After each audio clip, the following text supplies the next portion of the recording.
کوئی کمپلیکیشن نہیں ہے سوائے اس کے کہ جو میں نے عمر کے حوالے سے آپ کو بتا دیا کہ یہ ایک مسئلہ ہے، اور پاکستانی قانون کے مطابق 18 سال کم از کم اور لڑکی 16 سال ہے۔ اب اس کے بعد ہم فوراً آتے ہیں جی حق مہر کی طرف۔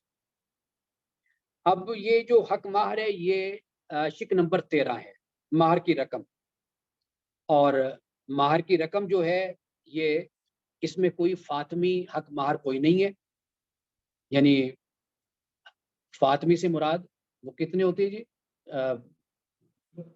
32 روپے۔ اب یہ کوئی 32 روپے کا کوئی تصور نہیں ہے، اگر اس دور کے 32 روپے بھی دیکھنے ہیں تو آپ خود اندازہ کیجئے کہ آج کے وہ 32 روپے کتنے بن جاتے ہیں۔ چلو آپ پھر اگر 32 پہ ہی آنا ہے تو پھر 32 کو اس طریقے سے لو، پھر یہ آج کے 32 روپے تو نہیں ہے نا۔ تو پھر اگر کرنسی کو آپ نے دیکھنا ہے تو پاکستانی کرنسی کو پھر اس حساب سے 32 روپے بنائیں، پھر پتہ لگے گا آپ کو کہ وہ آج سے 1500 سال پہلے 32 روپے کیا چیز تھی۔ تو یہ بھی ایک بہت ہی غلط طریقہ ہے، یہ اصل میں غیر شرعی طریقہ ہے۔ جہاں پر حقوق کے تحفظ کی بات کی جاتی ہے شور اٹھتا ہے یہ خلاف شریعت بات ہوگی، بھائی وہ خلاف شریعت نہیں ہے۔ آپ جو اس طرح کی باتیں کرتے ہیں نا کہ حق یہ مہر جو ہے فاطمی مہر ہے، یہ اصل میں غیر شرعی باتیں جو آپ لوگ کرتے ہیں۔ اچھا، اب اس معاملے میں ہمیشہ ایک مختصر سا جملہ بولا کرتا ہوں، وہ یہ ہے کہ حق مہر وہ ہونا چاہیے کہ جو مرد ہے یعنی شوہر ہے، خامند ہے، اس پر بوجھ نہ بنے اور لڑکی والوں کے لیے شرم کا باعث نہ بنے، یعنی وہ کسی کو بتا سکیں بھی ہماری بیٹی کا اتنا حق مہر ہوا ہے، یا کسی کو پتہ چلتا ہے، اور لڑکے پر اس کا بوجھ بھی نہیں ہونا چاہیے۔ یہ نہیں ہے کہ وہ بیچارہ یعنی اگر 2 لاکھ دے سکتا ہے تو اس پر 10 لاکھ 20 لاکھ جان بوجھ کر اس پر بوجھ ڈالا جائے۔ اچھا، پھر یہ ہے کہ 14 شک نمبر کو دیکھیں تو مہر کی کتنی رقم ہے، معجل یا غیر؟ مجھے معجل غیر معجل کی آج تک سمجھ نہیں آئی۔ میں سمجھتا ہوں کہ یہ معجل ہی صرف ہوتا ہے، جب نکاح ہو گیا تو اسی وقت اس کی ادائیگی ہو جانی چاہیے، اور یہ جو غیر معجل ہوتا ہے کہ جی جب عورت طلب کرے گی وہ بیچاری کہاں پھر بعد میں طلب کرتی ہے۔ ہمارے جیسے معاشروں میں قرآن پاک نے تو یہ کہا ہے کہ بھئی اگر وہ خوشی سے فین تبنا لکم انفسکم فکلوا ہنیئا مریئا کے الفاظ آتے ہیں، اگر وہ تمہارے لیے خوشی سے چھوڑ دے تو پھر ٹھیک ہے، تم کھاؤ آرام سے خوشگواری سے، لیکن فین تبنا لکم عن شیئن من وَإِن تِبْنَ لَكُمْ مِنْ شَيْءٍ کے الفاظ آتے ہیں، اگر وہ خوشی سے اگر اس میں سے کچھ چھوڑ دے تو یہ جو بات ہے وہ خوشی سے چھوڑے نا۔ اگر اس پر سماجی دباؤ ہے، خاندانی دباؤ ہے، اس کو یہ ڈر اور خطرہ ہو کہ بھئی مجھے ڈائیورس دے دی جائے گی یا میری تحقیر کی جائے گی یا مجھے صبح و شام ساس تانے دے گی یا سسر تانے دے گا، تو یہ پھر کوئی نہیں ہے کہ عورت کو دباؤ میں لا کر یا ایکسپلائٹ کر کے بلیک میل کر کے اس سے حق مہر معاف کروایا جائے یا تھوڑا کروا دیا جائے۔ تو مجھے معجل غیر معجل کی کوئی سمجھ نہیں آتی۔ میں سمجھتا ہوں کہ حق مہر وہی ہوتا ہے کہ جو اس موقع پر اور اس وقت ادا کر دیا جائے۔ پھر آگے دیکھیے، جب وہ غیر معجل ہے تو پھر اسی کی ساری صورتیں 15 اور 16 بن جاتی، یعنی آیا مہر کا کچھ حصہ شادی کے موقع پر ادا کیا گیا، اگر کیا گیا تو کس قدر، یہ پھر وہی صورت بن گئی کہ 1 لاکھ اس وقت دے دیا، باقی کہا جی ہم بعد میں دیں گے۔ آیا پورے مہر یا اس کے کسی حصے کے عوض میں کوئی جائیداد دی گئی، اگر دی گئی تو اس جائیداد کی سراحت اور اس کی قیمت جو فریقین کے مابین طے پائی ہے وہ لکھی جائے گی۔ سونا جیسے دیا جاتا ہے، جائیداد دی جاتی ہے، لیکن یہ بات یاد رکھنی چاہیے کہ جو لکھا جائے گا وہ دینا ہوگا، وہ قانونی لحاظ سے بھی دینا ہوگا اور شرعی لحاظ سے بھی دینا ہوگا، یہ معاہدہ ہے، اور مسلمان کو اسی بات کی تعلیم ہے کہ وہ اپنے معاہدے کے خلاف ورزی نہیں کرے گا، اور اس کو بہت بڑا گناہ قرار دیا گیا۔ ایک شخص جیسے ہمارے ہاں ایک روایت ریت ہے کہ کہنے دینا ہے پلا لکھ چھڈو تسی 10 لاکھ لکھ دیو یا 1 کروڑ لکھ دیو، کہنے دینا ہے پلا، یہ جو الفاظ ہیں خدا خوفی ہونی چاہیے، بالکل دینے ہیں، جو آپ نے لکھا جو طے کیا وہ آپ نے ادا کرنا ہی کرنا ہے، ورنہ خدا کی بارگاہ میں دنیا سے تو چھوٹ ہو جائے گی، لیکن خدا کی بارگاہ میں اس کا جواب دینا ہوگا، اس کی سزا ہوگی۔ اب اس کے بعد 17 نمبر کو دیکھیے کہ اگر کوئی شرائط اگر کوئی رکھی جائیں تو اس کے بارے میں ہے کہ کوئی شرط آپ رکھنا چاہتے ہیں تو وہ آپ رکھ دیجئے لکھنے، یعنی مہر سے ہٹ کر کوئی لکھی جاتی ہے. تو جیسے مثال کے طور پر کہ بھئی اگر یہ دوسری شادی کرے گا تو پھر اس کو اتنا کچھ دینا پڑے گا، کرنا پڑے گا. یہ 17 نمبر ہے. اور 18واں نمبر جو ہے، آیا شوہر نے طلاق کا حق بیوی کو تفویض کر دیا، اگر کر دیا ہے تو کون سی شرائط کے تحت. اب اس کا معاملہ بھی بڑا عجیب سا ہے. یعنی یہ جو تفویض طلاق ہے، طلاق تفویض، جب عورت کو خلا کا حق دے دیا گیا کہ وہ جا کر خلا کا دائر کر سکتی ہے، پھر کہا جاتا ہے جی وہ جو خلا دائر کرے گی، عدالتوں کا نظام بڑا یہ ہے تو بڑا وہ ہے. وہ تو واقعی ہے، ایسا ہے، کوئی شک نہیں اس میں، جو ہمارے یہاں پروسیجر قانونی ہوتا ہے. لیکن بات یہ ہے کہ بیادی عقدۃ النکاح، قرآن پاک نے کہا کہ نکاح کی گرہ مرد کے ہاتھ میں ہے. عورت کو خلا کا راستہ دیا تو وہ بہتر طریقہ ہے کہ خلا عورت کے ہاتھ میں ہو. اور فقہ حنفی کے مطابق تو یعنی طلاق تفویض عورت کر سکتی ہے مرد کو، لیکن اس کے باوجود بھی مرد کا حق طلاق اپنی جگہ قائم رہتا ہے بنیادی طور پر. یعنی مرد اگر دینا چاہتا ہے، مثال کے طور پر عورت کو اس نے طلاق کا حق دے دیا، اگر وہ عورت کے دینے سے پہلے دے دے تو اس کی طلاق بھی واقع ہو جائے گی. یہ نہیں ہے کہ اگر اس نے عورت کو طلاق کا حق دے دیا تو اب اس کا طلاق کا حق ختم ہو گیا، وہ اپنی جگہ پر پھر بھی قائم رہے گا. لیکن فقہ جعفریہ میں تفویض طلاق نہیں ہے.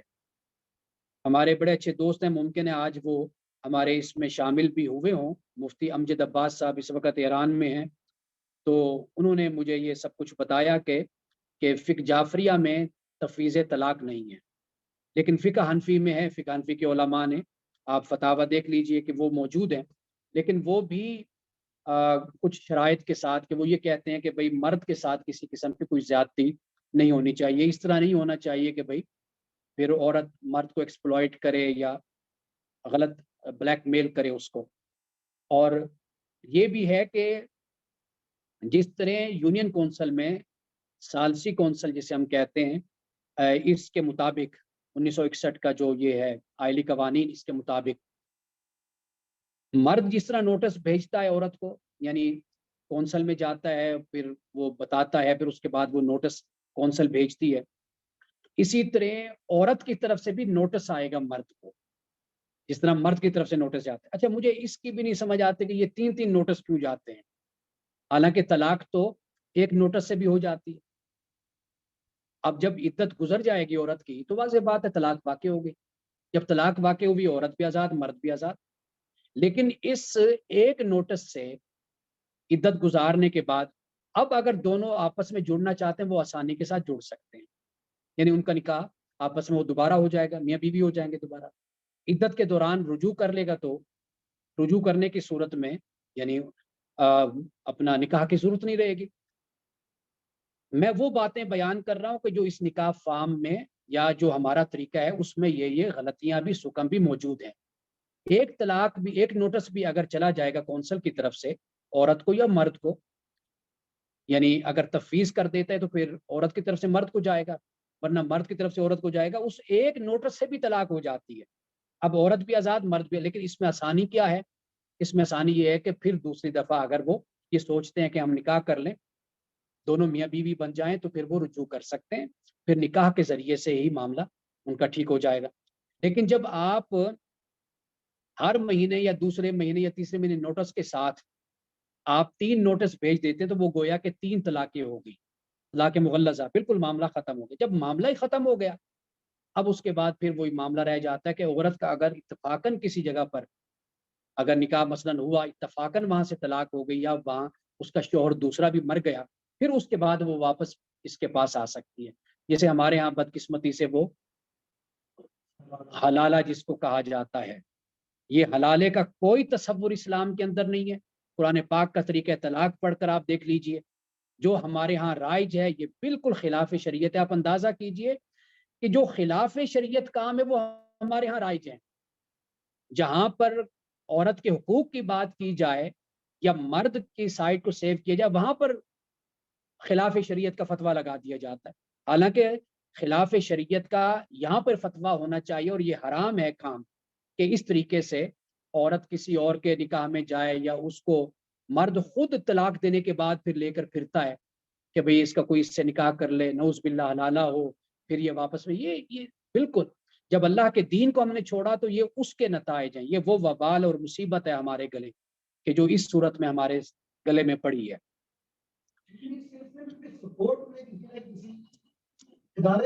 جی، اس پر ہم آخر میں سوال و جواب کا سیشن ہوگا تو پھر اس پہ ہم بات کر لیتے ہیں۔ اچھا، اب میں اپنے گفتگو کے اختتام کی طرف ہی بڑھ رہا ہوں، تو اس لیے جو تفویض کا معاملہ ہے یہ بھی، یعنی معذرت کے ساتھ میں ایک طالب علم ہوں، لیکن مجھے اس بات کی بھی کبھی سمجھ نہیں آئی کہ یہ تفویض طلاق کیا ہے۔ جب اللہ نے خلا کا حق عورت کو دیا، بجائے اس کے کہ ہم تفویض طلاق کا معاملہ کریں، بہتر یہ ہے کہ ہم عورت کے لیے خلا کا راستہ آسان کریں، اس کا پروسیجر کو آسان کریں، بہتر کریں، تاکہ وہ اگر جان چھڑوانا چاہتی ہے ایسے مرد سے تو وہ جلدی جلدی اس مرد سے اپنی جان چھڑوائے۔ اب اس کے بعد جو 19ویں شق ہے وہ ہے، آیا شوہر کے طلاق کے حق پر کسی قسم کی پابندی لگائی گئی ہے؟ یعنی وہ پابندی یہی ہوتی ہے کہ بھی اگر یہ طلاق دے گا تو وہاں پر پھر طلاق دینے پر اس کو اتنے رقم 10 لاکھ 1 کروڑ 2 کروڑ، مقصد یہی ہوتا ہے کہ بھئی اس پر ایک تو بلیک میلنگ مقصد ہوتا ہے کہ کبھی طلاق ہی نہ دے پائے، دوسرا یہ ہوتا ہے کہ اگر کوئی ایسی صورت معاشرے میں یا کوئی خاندان میں ایسی ہوتی ہے تو وہ ایک مناسب سی رقم رکھ لیتے ہیں۔ یہ بھی دونوں کے یعنی فریقین کے باہمی گفتگو سے اور رابطے سے اور آپس میں اتفاق سے یہ معاملات حل کیے جاتے ہیں۔ اچھا، آیا شادی کے موقع پر مہر، نان و نفقہ وغیرہ سے متعلق کوئی دستاویز تیار کی گئی؟ اگر کی گئی تو اس کے مختصر مندرجات وہ بھی نقل کر دیے جاتے ہیں، کیونکہ کوئی اضافی بات اگر کوئی بیان کی گئی، کوئی لکھی گئی تو اس کو بیان کر دیا جائے۔ یعنی مثال کے طور پر جیسے عورت کا ماہانہ وظیفہ ہوتا ہے، وہ جنان نفقہ جس کو ہم کہتے ہیں وہ لکھ لیا جاتا ہے، یا جیسے ہوتا ہے بچیاں تعلیم حاصل کر رہی ہیں تو وہ تعلیم آگے جاری رکھے گی، اور یہ بھی ہو سکتا ہے کہ بھئی گھر کے کام کتنے ہماری بیٹی کرے گی۔ مثال کے طور پر اگر جوائنٹ فیملی سسٹم میں رہتے ہیں تو یہ بھی آپ کو میں بتا دوں کہ ہمارے فتاوی شامی اور ہمارے فقہاء احناف کے نزدیک یہ بات یاد رکھیے کہ مرد بیوی سے زبردستی کام نہیں کروا سکتا، یعنی روٹیاں پکوانا، سالن پکوانا، گھر کے کام، یہ اگر عورت تقاضا کرے بھئی مرد رکھ کر دے مجھے ملازمہ، تو پھر مرد پر یہ لازم ہے کہ گھر کے لیے اس کے ملازمہ رکھ کر دے۔ لیکن ایک بات یہ یاد رکھیے کہ کچھ کانٹریکٹ، کچھ معاہدے ایسے ہوتے ہیں جو میاں بیوی کے درمیان ہڈن ہوتے ہیں۔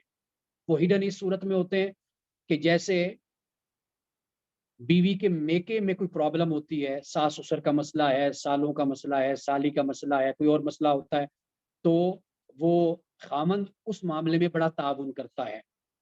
یعنی میں نے دیکھا ہے کہ جو اچھے داماد ہوتے ہیں، بہنوئی ہوتے ہیں، وہ بڑا خیال کرتے ہیں اپنے سالوں کا، کوئی پریشانی، کوئی بزنس کے معاملات، کوئی ساس سسر کو اگر کوئی پوچھنے والا نہیں، ان کی دیکھ بھال کے لیے اپنی بیوی کو بھیجنا یا ساس سسر کو اپنے پاس لے آنا، اس طرح کا وہ کام کرتے ہیں۔ یہ ہڈن، یعنی آپ یوں سمجھیے یہ ایک دوسرے کے ساتھ معاہدہ ہی ہوتا ہے۔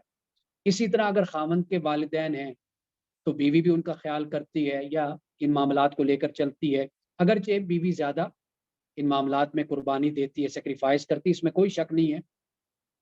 لیکن مثال کے طور پر عورت اگر کسی ایسے خاندان سے ہے کہ جو وہاں پہ نوکر چاکر ہوتے تھے، ملازم ہوتے تھے، کام کرتے تھے، اور وہاں کی عورتوں کو یہ عادت نہیں کام کرنے کی، تو وہاں پر اگر ویسی عورت سے نکاح کر کے وہ آتا ہے تو پھر اگر وہ تقاضا کرتی ہے تو پھر مرد پر یہ لازم ہے کہ اس کو ملازمہ اس کو مہیا کرے۔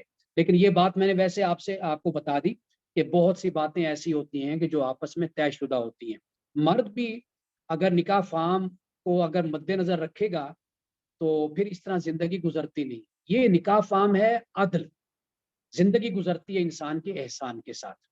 احسان سے مراد کیا ہے؟ ایک دوسرے کے ساتھ آگے بڑھ کر سیکریفائس کرنا، ایک دوسرے کے ساتھ محبت کا اظہار کرنا، جہاں پہ لازم اور ضروری اور فرض بھی نہیں مجھ پر، میں وہاں پر بھی آگے بڑھ کر اپنا کردار ادا کرتا ہوں۔ اسی طرح میری بیوی بھی میرے خاندان کے لیے، رشتہ داروں کے لیے، والدین کے لیے آگے بڑھ کے اپنی خدمات پیش کرتی ہیں۔ اس سے میرا دل خوش ہوتا ہے، اور میں اگر ایسا کچھ کرتا ہوں تو میری بیوی کا دل خوش ہوتا ہے۔ اب یہ چیزیں نکاح نامے میں نہیں لکھی ہوئی، یہ موجود نہیں ہے۔ نکاح نامے میں جو موجود ہے اگر اس پر عمل ہو، یہ بھی بڑی بات ہے ہمارے معاشرے میں، سوسائٹی میں، کہ اس پر عمل ہو جائے. لیکن کچھ چیزیں ایسی ہیں کہ جو احسان اور محبت اور نیکی اور خیر سے اس کا تعلق ہو جاتا ہے، بھلائی سے. زندگی در حقیقت اسی سے گزرتی ہے. اپنا میں پڑھ رہا تھا مولانا امین احسن اصلاحی صاحب کو، یا غالباً مولانا مودودی صاحب کو، تو تدبر قرآن یا تفہیم القرآن، انہوں نے ان اللہ یامر بالعدل والاحسان جو سورۃ النحل کی آیت ہے جو ہمارے خطبوں میں پڑھی جاتی ہے، تو انہوں نے عدل اور احسان پہ جو تفسیر لکھی، جو روشنی ڈالی ہے، وہ پڑھنے والی. تو وہ بتاتے ہیں کہ عدل اپنی جگہ پر بہت بڑی قدر ہے، بہت بڑی ویلیو ہے، لیکن معاشرے جو ان سے ہیں وہ پھلتے پھولتے ہیں، ان میں جو خوبصورتی ہوتی ہے اور اس میں جو فریشنس ہوتی ہے معاشروں میں، وہ پیدا ہوتی ہے احسان کے ساتھ، کہ جب آپ ایک دوسرے کے ساتھ آگے بڑھ کر اپنا کردار ادا کرتے ہیں. تو اس لیے یہ میں نے ضمناً یہ بات بیان کر دی، کیونکہ یہ بات ہمارے ذہن میں رہنی چاہیے. اب اس کے بعد آگے چلتے ہیں. آیا دلہا کے یہاں کہ پہلے سے کوئی بیوی موجود اگر ہے تو آیا اس نے دوسری شادی کرنے کے لیے مسلم خاندانی قوانین کے آرڈیننس 1961 کے تحت چیئرمین ثالثی کونسل سے اجازت نامہ حاصل کر لیا ہے؟ اب یہ اجازت نامہ یعنی بیوی اگر لکھ کر بھی دے دے، لیکن پھر بھی اجازت نامہ وہاں سے ضروری ہے. اب اس شک پر بڑی لیدے ہوتی ہے، لیکن میں یہ سمجھتا ہوں کہ اگر یہ موجود ہے عورت کے حقوق کے تحفظ کے لیے، کیونکہ ہم نے دیکھا ہے کہ عورت کا معاملہ ایسا، بیوی پہلی بیوی سنبھلتی نہیں، پہلے بچوں کی پرورش نہیں ہوتی، ان کی ذمہ داریاں ادا نہیں کی جاتی، دوسری شادی کر لی جاتی ہے، اور پھر دوسری شادی کا جو طریقہ اختیار کیا جاتا ہے وہ بالکل ڈھکے چھپے طریقے سے کیا جاتا ہے.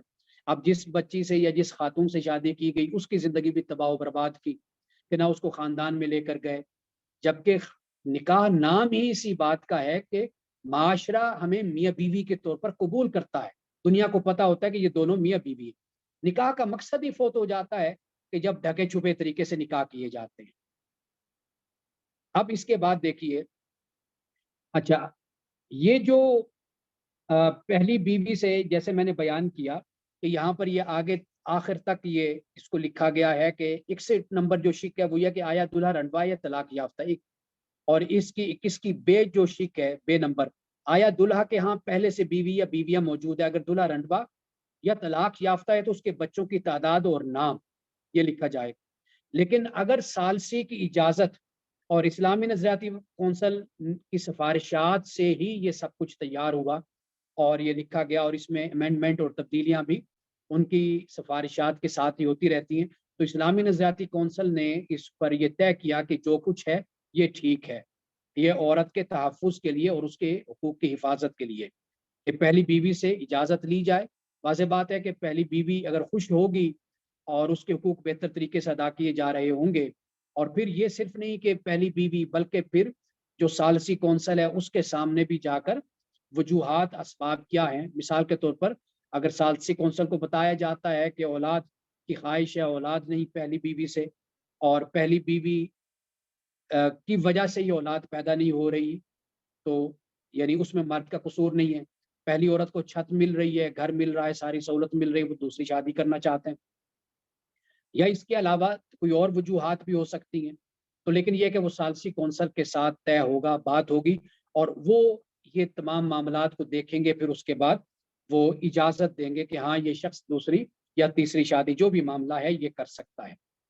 تو یہ چند باتیں میں نے آپ کے سامنے رکھی ہیں، اور اس کے بعد جو 23, 24, 25 ہے وہ پھر نکاح خواہ کا نام، ولدیت، پتہ اور شادی کو درج کرنا، رجسٹرار کرنے کی تاریخ، فیس رجسٹریشن جو ادا وغیرہ یہ ہو گئی.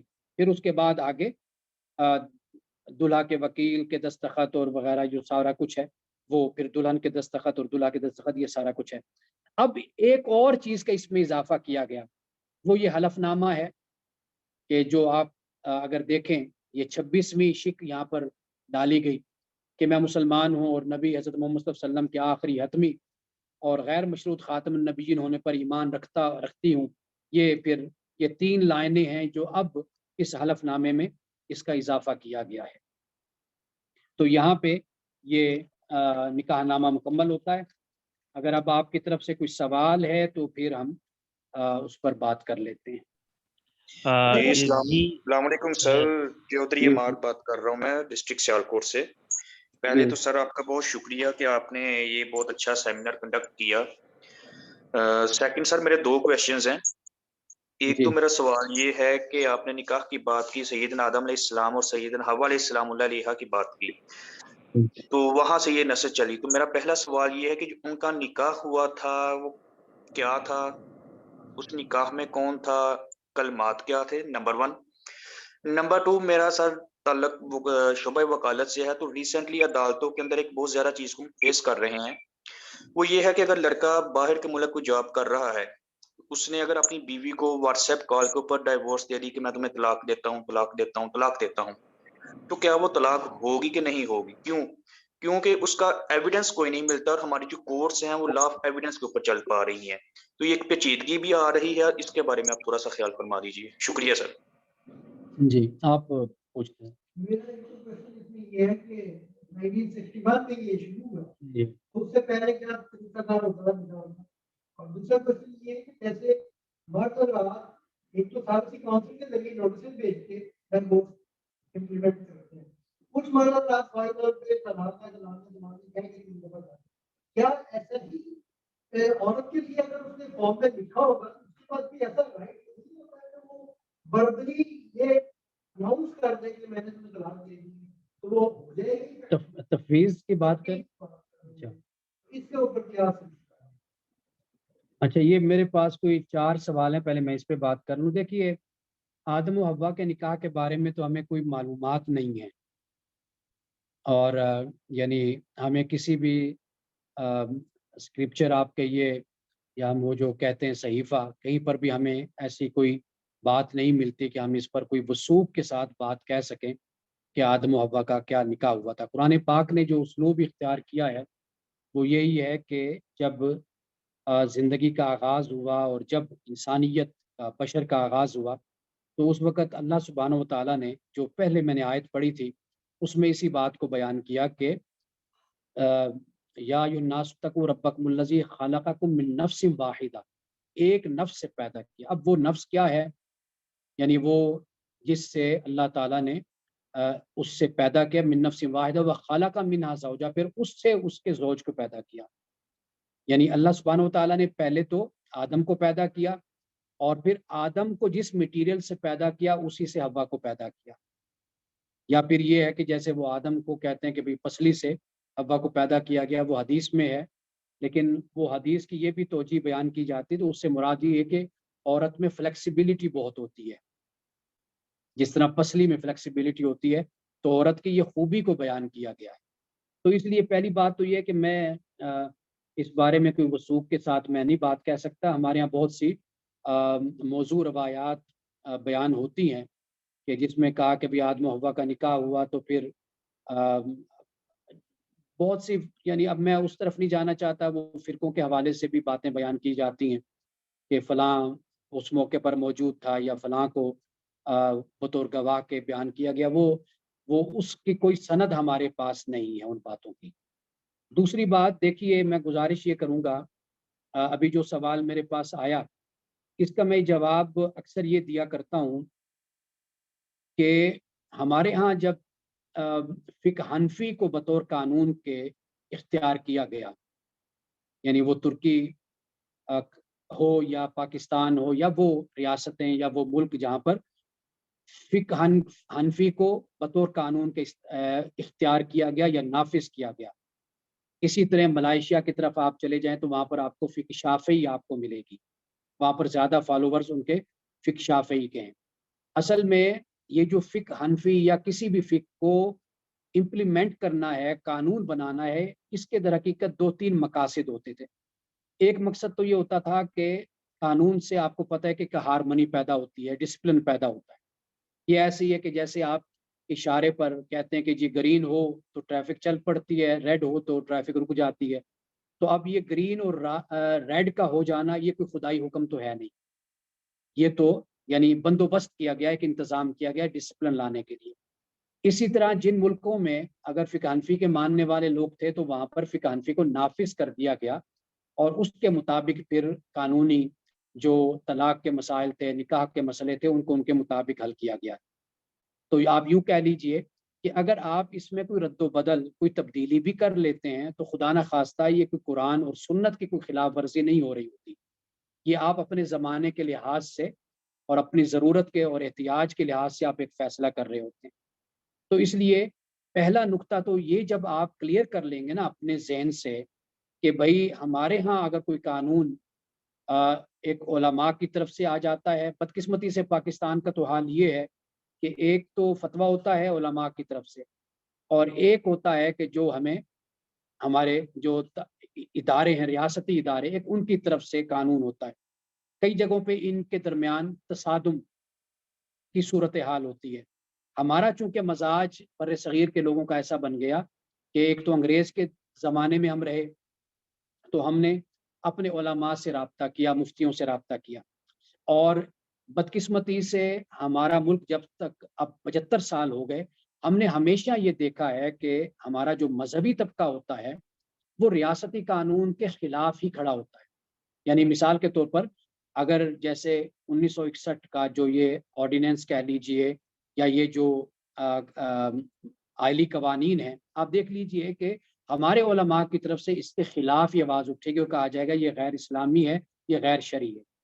حالانکہ غیر شرعی یا غیر اسلامی کہنے کے بجائے یہ ہونا چاہیے کہ مثال کے طور پر میں فقہ حنفی کا مقلد ہوں تو مجھے یہ کہنا چاہیے کہ فقہ حنفی کے مطابق میرے امام اور عالم کے نزدیک یہ ناجائز ہے یا یہ خلاف ہے، جو میرے عالم کی تحقیق ہے، ریسرچ ہے، جو ان کا فتویٰ ہے اس کے مطابق یہ نہیں ہے۔ اس لیے کہ مثال کے طور پر آپ دیکھیے کہ جیسے میں نے ابھی آپ کو اپنے لیکچر کے دوران بتایا کہ ہمارے مفتی صاحب ہیں امجد عباس صاحب ایران میں، شیعہ مسلک سے ان کا تعلق ہے، انہوں نے کہا جی یہ تفویض طلاق فقہ جعفری میں ناجائز ہے، انہوں نے یہ بتایا فقہ جعفریہ میں۔ تو یہ جو طریقہ ہوتا ہے در حقیقت یہ علمی انداز ہوتا ہے۔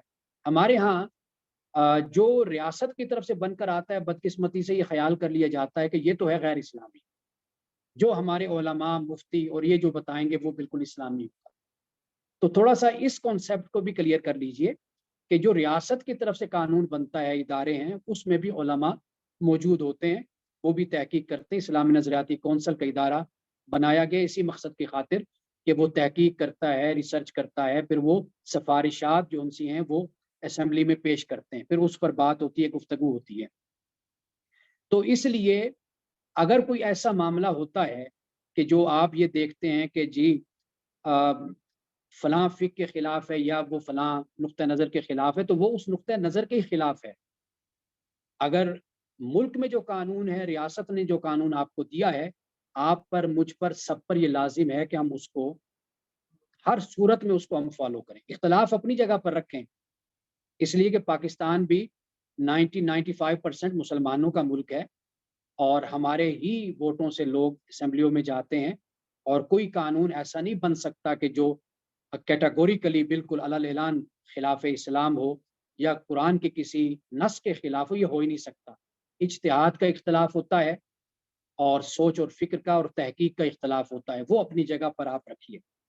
اب یہ جو لڑکا لڑکی کو طلاق دیتا ہے جو آپ نے بتایا واٹس ایپ پر، آپ یہ دیکھیے کہ ہمارے ملک کا جو طریقہ کار طلاق دینے کا ہے ہمیں اسی کو فالو کرنا چاہیے، اور وہ وہی ہے کہ جو یہاں پر بیان کر دیا گیا ہے۔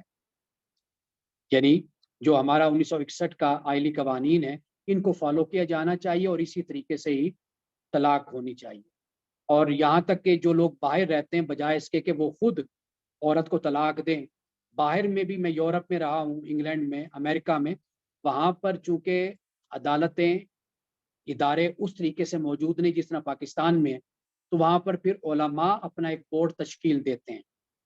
وہ بورڈ جو ان سا ہے وہ پھر مسلمانوں کے ان مسائل کو وہ حل کرتے ہیں۔ تو اس لیے میں یہ سمجھتا ہوں کہ یہ جو طریقہ طلاق ہے کہ واٹس ایپ پر طلاق دینا، اور یہ اس طرح طلاق نہیں ہوتی۔ طلاق کا وہی طریقہ ہے اور اسی پروسیجر کے ساتھ ہی طلاق دی جانی چاہیے۔ اور آپ کو یہ بھی معلوم ہے کہ ہمارے ہاں اس پر بھی شدید اختلاف ہے کہ حنفیہ کے مطابق اگر کوئی شخص 3 طلاقیں دیتا ہے تو وہ کہتے ہیں کہ جی 3 طلاقیں ہو گئی۔ اب اس کے بعد کیا صورت بنتی ہے؟ وہ یہی بنتی ہے کہ عورت کسی جگہ نکاح کرے گی، وہاں سے اس کو طلاق ہوگی یا وہ بیوہ ہوگی تو پھر اس کے نکاح میں آ سکتی. جبکہ اہل حدیث مسلک کے نزدیک، سلفی مسلک کے نزدیک یہ ہے کہ 3 طلاقوں سے 3 مراد نہیں ہے، 3 طلاقیں واقع نہیں ہوتی، اس سے مراد ایک ہی طلاق ہوتی ہے. تو بہتر طریقہ کیا یہ نہیں ہے کہ جو ہمارے آئلی قوانین کے مطابق ہے کہ آپ ایک طلاق دیتے ہیں اور باقاعدہ اس کا نوٹس آپ بھیجتے ہیں، جمع کراتے ہیں، آپ کو وقت مل جاتا ہے اور وہ جو ثالثی کونسل ہے وہ بلا کر آپ سے بات کرتے ہیں، پھر اس کے بعد ڈائیلاگ ہوتے ہیں. اگر وہی جو قرآن پاک نے کہا کہ اگر ڈر ہے تم میں جدائی کا تو پھر دونوں طرف سے حکم مقرر کر لو، تو یہ ایک حکم کی صورت بھی بن جاتی ہے. تو میرا خیال ہے کہ یہ بہتر طریقہ ہے اور یہ اسلامی اور مقاصد شریعہ کے مطابق ہے کہ اس طریقے سے طلاق دی جانی چاہیے. اور آپ کا جو سوال تھا کہ 1961 سے پہلے نکاح کا طریقہ، 1961 سے پہلے نکاح کا طریقہ میں نے لیکچر کے شروع میں بیان کیا تھا کہ چونکہ نکاح کے جو ارکان ہیں جس سے نکاح واقع ہوتا ہے وہ 2 گواہ ہوتے ہیں تو نکاح ہو جاتا ہے. دونوں میاں بیوی ایجاب و قبول کرتے ہیں، 2 گواہ ہوتے ہیں تو بنیادی طور پر نکاح ہو گیا. تو لہٰذا تو یہ تو بنیادی بات ہو گئی. تو اس لیے جو لکھنے پڑھنے کا ہے یہ بعد میں پھر اس کا رواج ہوا اور کاغذ پر لکھا گیا یا نکاح فارم باقاعدہ طور پہ بنا دیا گیا، تو یہ بات کا پھر طریقہ رائج ہوا. تو یہ بھی اچھا طریقہ ہے، اسلام کے خلاف نہیں ہے. تو پہلے طریقہ وہی سادہ طریقہ ہوتا تھا کہ لوگ اکٹھے ہو گئے، بارات آ گئی، مختصر سے لوگ آ گئے، 2 4 5 لوگ ہو گئے تو نکاح ہو جاتا تھا. تفویض طلاق کے حوالے سے وہ یہی طریقہ ہے جو میں نے بتایا کہ عورت جس طرح مرد ثالثی کونسل سے رابطہ کرتا ہے، نوٹس بھیجا جاتا ہے عورت کو، اسی طرح عورت بھی تفویض طلاق میں ثالثی کونسل سے رابطہ کرتی ہے اور پھر وہ نوٹس مرد کو بھیجا جاتا ہے. لیکن فقہائے احناف یعنی ہمارے آج کے جو علماء ہیں وہ اس بات کو بیان کرتے ہیں کہ وہ ثالثی کونسل سے ہٹ کر کہ اگر طلاق دینی ہے تو عورت اپنے آپ کو طلاق دیتی ہے، وہ یہ نہیں کہ مرد کو طلاق دے رہی ہے، وہ اپنے آپ کو طلاق دیتی ہے. ہاں جی، اس سے separation ہو جاتی ہے. جی یہ آگے کوئی پروسیجر یہ 2 سوال آئے ہوئے ہیں سردار صاحب، کائنڈلی آپ سے. ایک پہلا سوال یہ آیا ہے شعیب حسن صاحب کی طرف سے کہ سر پلیز آپ نے بتایا کہ کھانا پکانا اور گھر کے معاملات مینس کلیننس دوسرے کام وغیرہ وائف کی ڈیوٹی نہیں ہے. کائنڈلی جی. پھر بیوی کی ڈیوٹی بتا دیں، پھر کیا شوہر سارا دن فائنینشیل کے ریلیٹڈ دیکھے اور شام کو گھر آئے تو بیوی کہے اپنا کھانا خود بناؤ، اس کے متعلق بھی گائیڈ کر دیں. ایک سوال. دوسرا سوال ان کا یہ ہے کہ ثالثی کونسل سے اجازت لینے کے متعلق شریعت کیا کہتی ہے؟ پاکستان کے ماحول میں بیوی تو کبھی بھی شادی کی اجازت نہیں دیتی. جی اور کوئی سوال ہو تو پارٹیسپینٹس کر سکتے ہیں، لکھ کے کر لیں، مائک آن کر کے کر لیں. اچھا، پہلا سوال پہ ہم آتے ہیں. قرآن پاک نے جو بیان کیا ہے وہ قرآن پاک نے واضح طور پہ بیان کیا کہ الرجال قوامون علی النساء، کہ مرد عورتوں کی کفالت کے ذمہ دار ہیں. اگر عورت کماتی ہے، کام کرتی ہے، جی بسم اللہ، اور اس میں کوئی بھی اسلام رکاوٹ نہیں ڈالتا، لیکن مرد کو ذمہ دار بنایا گیا ہے کہ وہ معاشی کفالت کا ذمہ دار ہے. یہ پہلی بات ہے. عورت وہ مرد کو کھانے پکا کر دینے کی ذمہ دار نہیں ہے، یہ ذہن میں رکھ لیجئے. لیکن میں نے آپ کو یہ بتایا کہ مرد اور عورت باہمی طور پر بہت سے خفیہ یا پوشیدہ معاہدے بھی ہوتے ہیں دونوں کے آپس میں. وہ یہی ہوتا ہے، میں نے آپ کو شرعی طور پر، آپ علماء کے فتاوی اٹھا لیں، احادیث اٹھا لیں، آپ کو کتب احادیث میں بھی یہ بات ملے گی اور بہت سے مسائل میں یہ بات ملے گی، اور احناف ہوں سب اس پر متفق ہیں. یعنی ایک لحاظ سے اجماع جسے ہم کہتے ہیں نا کنسنسس، وہ یہ ہے کہ عورت اگر کہہ دینا کہ جی میں نہیں کام کرتی یا نہیں کرنا چاہتی تو پھر مرد اس کے لیے اپنے گھر کے لیے ارینج کرے گا، انتظام کرے گا. باقی جو آپ نے بات کہی کہ بھئی مرد تھکا ہوا گھر میں آتا ہے تو وہ دیکھیں یہ باتیں جون سی ہے نا، یہ پھر وہ نہ حل کرنے والی باتیں ہو جاتی ہیں. جو بات میں نے آپ کو شریعت کی اور دین کی آپ کو میں نے بتائی ہے وہ اتنی بات ہے. باقی اگر آپ میرے لیکچر کو سنیں اور پہلا جو آخری جو پوائنٹس تھے 1-2 میں نے اس پر بڑی روشنی ڈالی تھی. میں نے یہ بھی بتایا تھا کہ بہت سے معاملات ایسے ہوتے ہیں جو مرد آگے بڑھ کر قدم بڑھاتا ہے اور اس پر وہ فرائض اور لازم نہیں ہوتی چیزیں، لیکن وہ کرتا ہے. اسی طرح عورت بھی کئی جگہوں پر آگے بڑھ کر اپنی خدمات پیش کرتی ہے. تو یہ پھر ایک دوسرے کے آپس کی انڈرسٹینڈنگ اور آپس کا ایک رابطہ اور تعلق اور پیار محبت ہوتا ہے. لیکن میں نے آپ کو بتا دی کہ یہ بات ہے جو اللہ کے دین نے اور اس کے بعد رسول اللہ صلی اللہ علیہ وسلم کی احادیث سے ہمیں معلوم ہوتی ہے اور پھر فقہا کے فتاوی سے ہمیں معلوم ہوتی ہے. یہ میں نے آپ کو بات بتائی ہے. باقی یہ دونوں کے آپس کی انڈرسٹینڈنگ ہے. ہاں مل جل کر معاملات کو لے کر چلنا ہوتا ہے.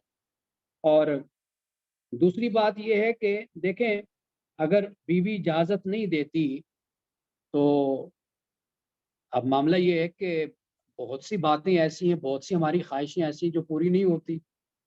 تو کوئی ضروری تو نہیں ہے کہ ہر صورت میں انسان دوسری شادی کرے. ہر خواہش تو انسان، یعنی اب میں بیٹھا ہوں میری بڑی خواہش ہے کہ میں کوئی بہت بڑا میرا گھر ہونا چاہیے، تو نہیں ہو سکتا بڑا گھر. میں چاہتا ہوں میری بڑی گاڑی ہونی چاہیے، نہیں ہو سکتی. ہاں جہاں پہ بیوی کے معاملات ایسے ہیں جہاں پر مجبوریاں ہیں، آپ کے پاس ثالثی کونسل ہے، آپ وہاں پر بات کرتے ہیں، دیکھیں جی میرے یہ مسائل ہیں، یہ مجبوریاں ہیں، یہ میری باتیں ہیں جو میں چاہتا ہوں کرنا، تو اس لیے مجھے دوسری شادی کی اجازت دی جائے.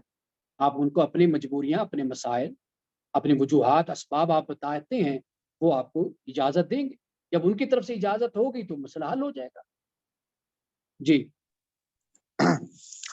سر نعیم اختر بات کر رہا ہوں. سر میرا کوشچن یہ ہے کہ میری ابھی ریسنٹلی شادی ہوئی ہے، ٹھیک ہے، تو وہ جب حق مہر کا پوچھ رہے تھے نا، تو میرا تعلق ایک گاؤں سے ہے، تو وہاں پہ ہے نا ایک ہوتا ہے کہ جی شرعی ہے، کیا چل رہا ہے 5,000، ٹھیک ہے. تو میں نے وہاں پہ کوشش یہ کی ہے، میں نے 5,000 کے بجائے میں نے، کیونکہ میں 7 رکھتا تھا تو میں نے کہا کہ میں 30,000 دینا چاہ رہا ہوں.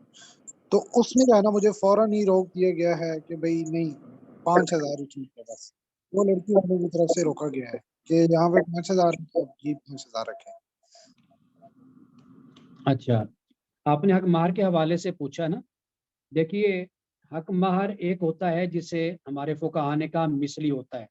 مثلی سے مراد یہ ہے کہ لڑکی کی پھوپھی ہے، خالہ ہے، بڑی بہن ہے، ان کی شادی ہوئی، کوئی حق مہر رکھا گیا ہوگا ان کا. ایک تو یہ اس کو دیکھ کر بھی حق مہر مقرر کر لیا جاتا ہے.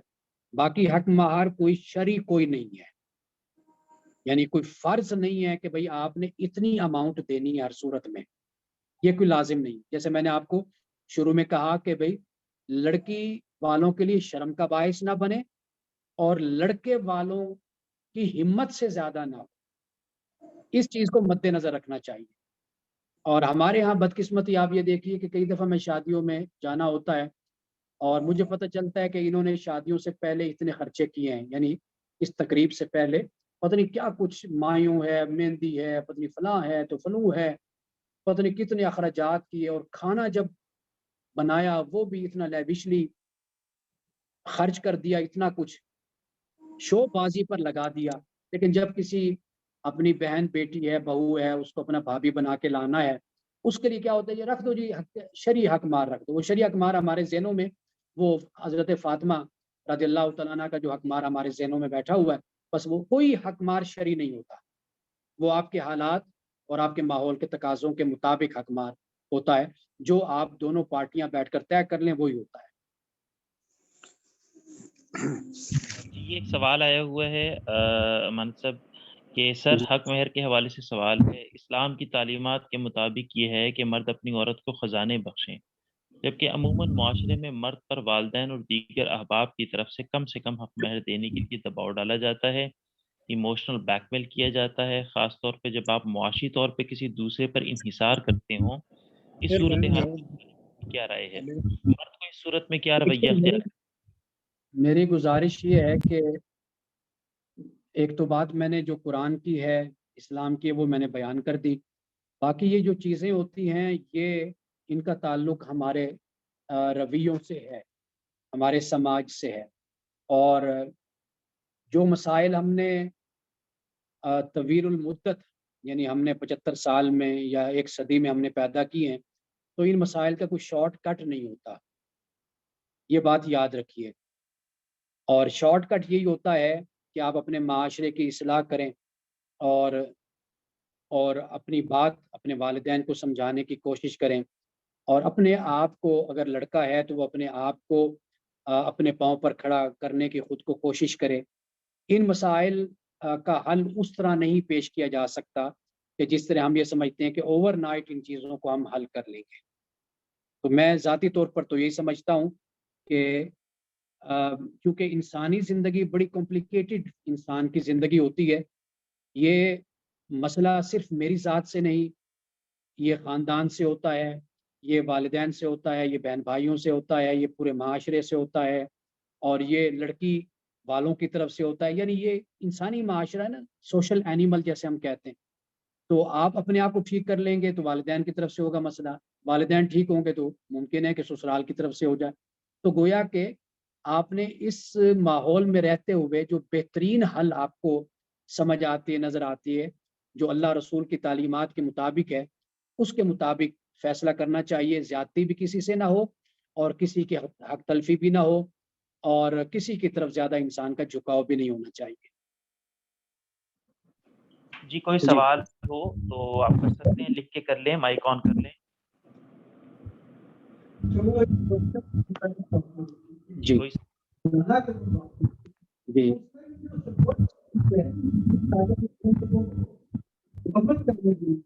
وہ بھی اداروں سے ہی ملتی ہے، جو ہمارے ہیں یا کچھ ایسے ادارے ہیں جو دیتی ہیں، پھر آگے بس یہ بدقسمتی ہے، ہماری بدنصیبی ہے، اور یہ اخلاقی گراوٹ ہے، پستی ہے۔ تو میں اکثر جملہ بولا کرتا ہوں کہ جب معاشرہ بنی اسرائیل ہوگا تو علماء بھی تو بنی اسرائیل کے ہی ہوں گے۔ تو ہماری اصل صورتحال یہ ہے۔ تو باقی میں نے آپ کو بتا دیا کہ میں اپنی رائے جب مجھ سے کوئی لیتا ہے تو میرا جھکاؤ جو 3 طلاقوں کو ایک ماننا ہے، میرا جھکاؤ اس طرف ہوتا ہے۔ لیکن میں اس سے بھی زیادہ تاکید اسی بات کی کرتا ہوں کہ آپ ریاستی ادارے کے پاس جائیں، جو نکاح نامہ کہتا ہے اور جو طریقہ ہماری ریاست نے ادارے قائم کر دیے ہیں ان سے رجوع کیجیے، اور اسی میں ہی ہماری اصل بچت ہے۔ اب آپ دیکھیے نا، یہ ہم جو کورس کروا رہے ہیں، اس کورس کا کتنا فائدہ ہے۔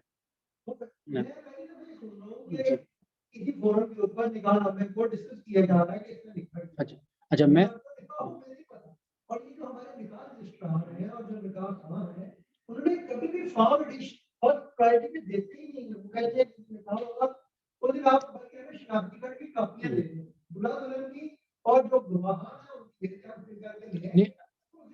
نہیں، اب آپ یہ دیکھیے نا، میں نے یہ بتایا تھا پہلے کہ ملائیشیا میں 6 ماہ کا کورس لازم ہے ریاست کی طرف سے۔ آپ وہ سرٹیفکیٹ لے کر جاتے ہیں جی ہم نے یہ 6 ماہ کا کورس کر لیا ہے تربیت کا، اب ہم نکاح کرنا چاہتے ہیں۔ اب آپ دیکھیے کہ اس سے ہماری کتنی قباحتیں اور کتنے مسئلے حل ہو جاتے ہیں۔ یہ ابھی تو دعا زہرا کا کیس ہمارے سامنے آیا بچی کا، تو مطلب یہ ہے کہ جب 6 ماہ کا کوئی کورس کرے گا تو واضح بات ہے کہ پھر وہ تھرو پراپر چینل معاملہ چلے گا نا نکاح کا۔ پھر اس طرح تو نہیں ہوگا کہ کوئی خدا نہ خواستہ گھر سے بھاگ گئی یا بھاگ گیا بچہ، تو پھر پتہ ہوگا کہ ریاست نے لازم کیا 6 ماہ کا کورس کرنا ہے، 3 ماہ کا وہ سرٹیفکیٹ لے کر جانا ہے اور دکھانا ہے کہ جی یہ ہم نے کر لیا، اب ہمیں نکاح کی اجازت دی جائے، شادی۔ تو آپ دیکھیے کہ اس سے بھی کتنی قباحتیں ختم ہو جاتی ہیں۔ تو یہ اصل طریقہ ہے کہ یہ جو کورس کروائے جاتے ہیں ان کا مقصد بھی یہی ہے کہ ہم ان سے فائدہ اٹھائیں۔ اب دیکھیے آج میرا ٹاپک یہ تھا، کل ہمارا بالکل مختلف موضوع ہے، ٹاپک ہے، اور اس سے بھی آپ دیکھیں گے کہ نئی باتیں آپ کو سننے کو ملیں گی۔ ہر ہفتہ اتوار کو یہ باقاعدگی کے ساتھ یہ ہمارا کورس ہو رہا ہے، 12 کلاسز ہیں اس کی۔ جی جی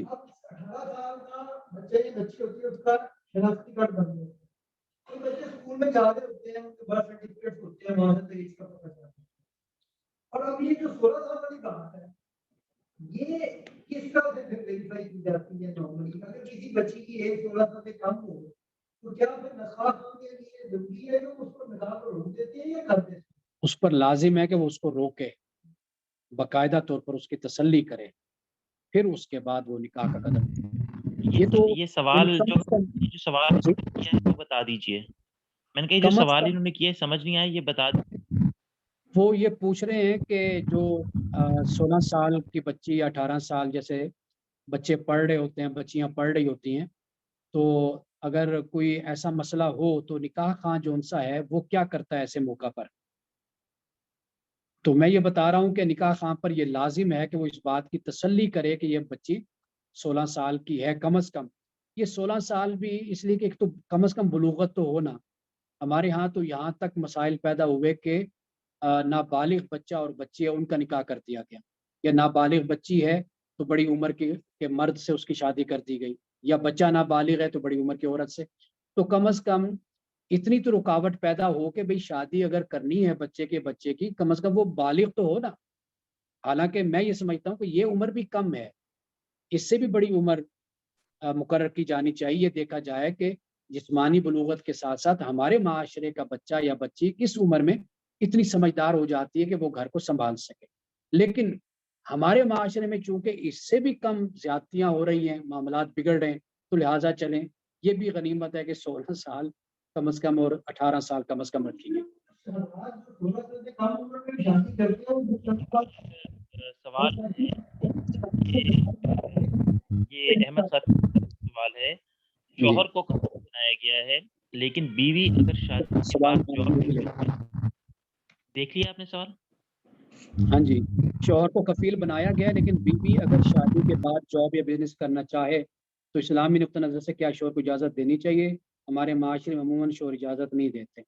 دیکھیے یہ جو نکاح نامہ ہے یہ اسی مسئلے کا حل بھی ہے. جیسے میں نے آپ کو بتایا کہ جو شک نمبر 20 ہے وہ اسی طرح کی باتوں کے لیے ہے کہ اگر لکھ لیا جائے اور یہ کہہ دیا جائے، لکھ دیا جائے کہ بھئی شادی کے بعد ہماری بیٹی جاب کرے گی یا تعلیم کا سلسلہ جاری رکھے گی، تو یہ شک نمبر 20 میں اس کو نوٹ کیا جا سکتا ہے. باقی شرعی حوالے سے کوئی پابندی نہیں ہے. اور عورت اگر گھر سے نکلتی ہے، تعلیم حاصل کرتی ہے، جاب کرتی ہے، تو اسلام اس کو اجازت دیتا ہے. بس وہ جو اپنے حیا کے تقاضے، اپنے عفت عصمت کے تقاضے ہیں، بس ان کو پورا کرنا اصل اسلام کے پیش نظر ہے. یہ معاملات تہذیب سے تعلق ہوتا ہے، کلچر سے ان کا تعلق ہوتا ہے، آپ کے رہن سہن سے تعلق ہوتا ہے، آپ کے زمانے سے ہوتا ہے. آپ اس کو اس طریقے سے آپ اس کو حل کر سکتے ہیں. باقی مرد اجازت نہیں دیتا، وہ آپ کو پتہ ہے کہ ہمارا مائنڈ سیٹ ہے. تو اس کا حل یہی تو آپ کو بتایا کہ نکاح نامہ اس لیے تو ہم نے پڑھا ہے کہ ہمیں شعور ہونا چاہیے کہ ہماری بہن بیٹی کے کیا حقوق ہیں اور کیا ذمہ داریاں، ہمارے بیٹے کے بھائی کے کیا حقوق اور ذمہ داریاں. تو اسی مسئلے کو حل کرنے کے لیے تو یہ نکاح نامہ بنایا گیا. ایک اور سوال ہمارے دوست یہاں بیٹھے ہیں تو انہوں نے پوچھا ہے کہ بھئی جب ہم کم عمری کی بات کرتے ہیں تو ہمیں حضرت عائشہ صدیقہ رضی اللہ تعالیٰ عنہا کا حوالہ دیا جاتا ہے. تو بات اصل میں یہ ہے کہ یہ کوئی فرض نہیں ہے.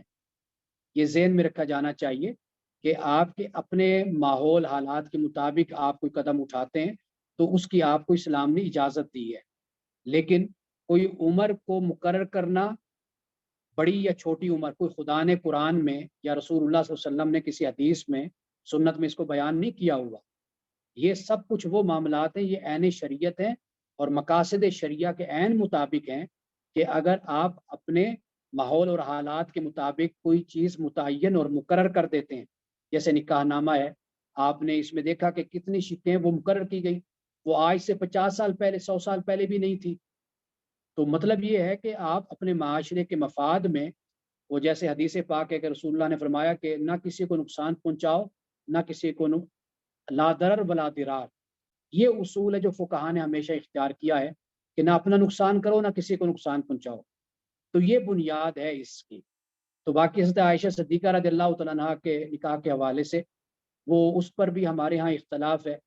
کوئی اگر 9 سال کہتا ہے تو کوئی 19-20 سال بھی کہتا ہے اور کوئی اس سے بھی زیادہ عمر کو بیان کرتا ہے. اور ہمارے وہ علماء جو بڑے عرصے تک پاکستان میں تو یہ کہتے رہے کہ 9 سال کی عمر میں، 7 سال کی عمر میں نکاح ہوا تھا، رخصتی ہوئی تھی.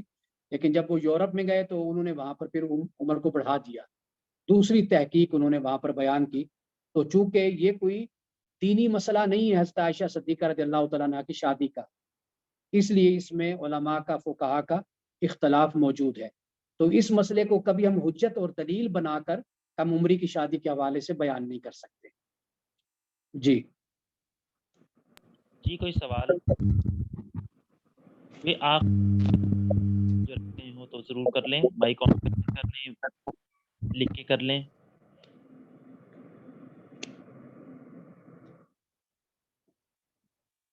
جی میرا خیال ہے الحمدللہ سوالات مکمل ہو گئے اور بہت اچھا سیشن رہا. لوگوں نے بڑی دلچسپی کا ماشاءاللہ مظاہرہ کیا. میں اس بات کی امید رکھتا ہوں کہ جتنے ہمارے سیشنز ہوں گے انشاءاللہ بہت مفید ہوں گے اور آپ لوگ سیکھیں گے. شرکت اسی طریقے سے انشاءاللہ اس میں رہے گی. ٹھیک ہے جی سمر صاحب. جی اختتام کر لیں. اس پہ 2 سوال نہیں ہے یہ شکریہ. جی بہت شکریہ سب دوستوں کا، استاد کا بہت شکریہ. کل ہم اپنا اگلا سیشن کر رہے ہیں rising trend of divorce, doctor Sami Ullah Faraz. جاننے والوں میں کوئی ایسے پارٹیسپینٹ تھے جو کل شریک نہیں ہو سکے، انہیں کل ضرور شریک کروائیں اور ٹائم علیحدہ کر کے بیٹھا کیجئے، پرائرٹی پہ رکھیں سب لوگ. میں اس کو گروپ کے اندر بھی بیان کر دوں گا تو تاکہ ہم لوگ اس سے جو میکس بینیفٹ ہے وہ لے سکیں. آپ دیکھ رہے ہیں کہ ہر ایک سیشن ایک ہے، اس کی الگ اہمیت ہے. جو بھی آ رہے ہیں تو یہ ہماری زندگیوں کے اندر کتنا اہم. بہت بہت شکریہ آپ لوگوں کا. آپ سب سلامت رہیں، آسانیاں برکتیں رحمتیں ہوں. سیشن کلوز کر دیجیے.